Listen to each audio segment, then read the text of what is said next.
कच्ची उम्र का पहला प्यार। ट्रेन के एसी कंपार्टमेंट में मेरे सामने की सीट पर बैठी लड़की ने मुझसे पूछा, हेलो, क्या आपके पास इस मोबाइल की सिम निकालने की पिन है? उसने अपने बैग से एक फोन निकाला। वह नया सिम कार्ड उसमें डालना चाहती थी, लेकिन सिम स्लॉट खोलने के लिए पिन की जरूरत पड़ती है, जो उसके पास नहीं थी। मैंने हाँ में गर्दन हिलाई और अपने क्रॉस बैग से पिन निकालकर लड़की को दे दी। लड़की ने थैंक्स कहते हुए पिन ले ली और सिम डालकर पिन मुझे वापस कर दी। थोड़ी देर बाद वो फिर से इधर उधर ताकने लगी। मुझसे रहा नहीं गया। मैंने पूछ लिया, कोई परेशानी? वो बोली, सिम स्टार्ट नहीं हो रही है। मैंने मोबाइल मांगा, उसने दिया।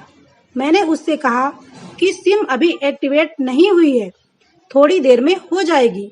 एक्टिव होने के बाद आईडी वेरिफिकेशन होगा, उसके बाद आप इसे इस्तेमाल कर सकेंगी। लड़की ने पूछा, आईडी वेरिफिकेशन क्यों? मैंने कहा, आजकल सिम वेरिफिकेशन के बाद एक्टिव होती है। जिस नाम से ये सिम उठाई गई है उसका ब्यौरा पूछा जाएगा, बता देना। लड़की बुदबुदाई। ओह, मैंने दिलासा देते हुए कहा, इसमें परेशानी की कोई बात नहीं है। वो अपने एक हाथ से दूसरा हाथ दबाती रही, मानो किसी परेशानी में हो। मैंने फिर विनम्रता से कहा, आपको कहीं कॉल करना हो तो मेरा मोबाइल इस्तेमाल कर लीजिए। लड़की ने कहा, जी नहीं, फिलहाल थैंक्स। लेकिन ये सिम किस नाम से खरीदी गई है मुझे नहीं पता। मैंने कहा, एक बार एक्टिव होने दीजिए, जिसने आपको सिम दी है उसी के नाम की होगी। उसने कहा, ओके, कोशिश करते हैं। मैंने पूछा, आपका स्टेशन कहाँ है? लड़की ने कहा, दिल्ली। और आप? लड़की ने मुझसे पूछा। मैंने कहा, दिल्ली ही जा रहा हूँ, एक दिन का काम है। आप दिल्ली में रहती हैं क्या? लड़की बोली, नहीं नहीं, दिल्ली में कोई काम नहीं, ना ही मेरा घर है वहाँ। तो मैंने उत्सुकतावश पूछा। वो बोली, दरअसल ये दूसरी ट्रेन है जिसमें आज मैं हूँ और दिल्ली से तीसरी गाड़ी पकड़नी है, फिर हमेशा के लिए आजाद हो जाऊंगी। लेकिन किस तरह की कैद से? मुझे फिर जिज्ञासा हुई, किस कैद में थी ये कमसिन अल्हड़ सी लड़की? वो बोली, अकेली नहीं, साथ में है कोई। मैंने पूछा, कौन? मेरे प्रश्न खत्म नहीं हो रहे थे। दिल्ली से एक और ट्रेन पकड़ूंगी, फिर अगले स्टेशन पर वो जनाब मिलेंगे और उसके बाद हम किसी को नहीं मिलेंगे। ओह, तो ये प्यार का मामला है? उसने कहा, जी। मैंने उसे बताया कि मैंने भी लव मैरिज की है। ये बात सुनकर वो खुश हुई, बोली, वाव, कैसे और कब?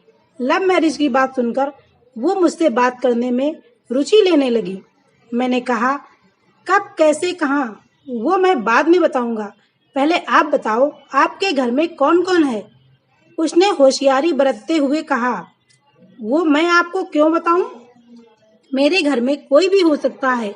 मेरे पापा, माँ, भाई, बहन हो सकता है। भाई ना हो, सिर्फ बहनें हों, या ये भी हो सकता है कि बहनें ना हों और दो चार गुस्सा करने वाले बड़े भाई हों। फिर मैंने कहा, मतलब मैं आपका नाम भी नहीं पूछ सकता? मैंने काउंटर मारा। वो बोली, कुछ भी नाम हो सकता है मेरा, टीना, मीना, रीना, कुछ भी। बहुत बातूनी लड़की थी वो। थोड़ी इधर उधर की बातें करने के बाद उसने मुझे एक टॉफी दी, जैसे छोटे बच्चे देते हैं क्लास में। बोली, आज मेरा बर्थडे है। मैंने उसकी हथेली से टॉफी उठाते हुए बधाई दी और पूछा, कितने साल की हुई हो? वो बोली, 18। मतलब भागकर शादी करने की कानूनी उम्र हो गई आपकी? वो हंसी। लालच, हवस और हासिल करने का नाम इश्क नहीं है।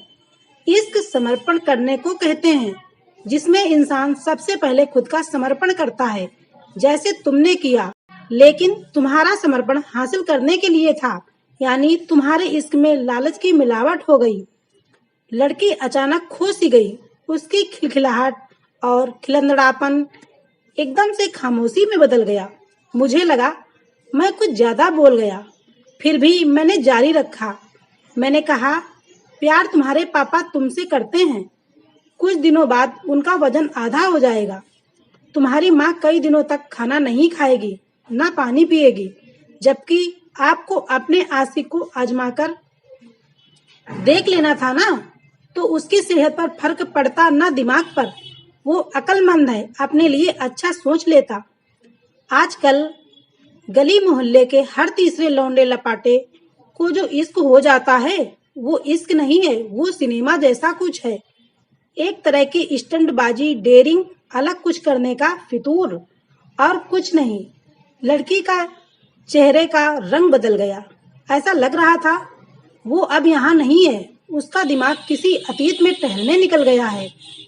मैं अपने फोन को स्क्रॉल करने लगा, लेकिन मन की एंट्री उसकी तरफ थी। थोड़ी ही देर में उसका और मेरा स्टेशन आ गया। बात कहाँ से निकली थी और कहाँ पहुँच गई। फिर उसके मोबाइल पर मैसेज टोन बजी। देखा, सिम एक्टिवेट हो चुकी थी। उसने चुपचाप बैग में से आगे का टिकट निकाला और फाड़ दिया। मुझे कहा, एक कॉल करना है। मैंने मोबाइल दिया। उसने नंबर डायल करके कहा, सॉरी पापा, और सिसक कर रोने लगी। सामने से पिता भी फोन पर बेटी को संभालने की कोशिश करने लगे। उसने कहा, पिताजी आप बिल्कुल चिंता मत कीजिए, मैं घर आ रही हूँ। दोनों तरफ से भावनाओं का सागर उमड़ पड़ा।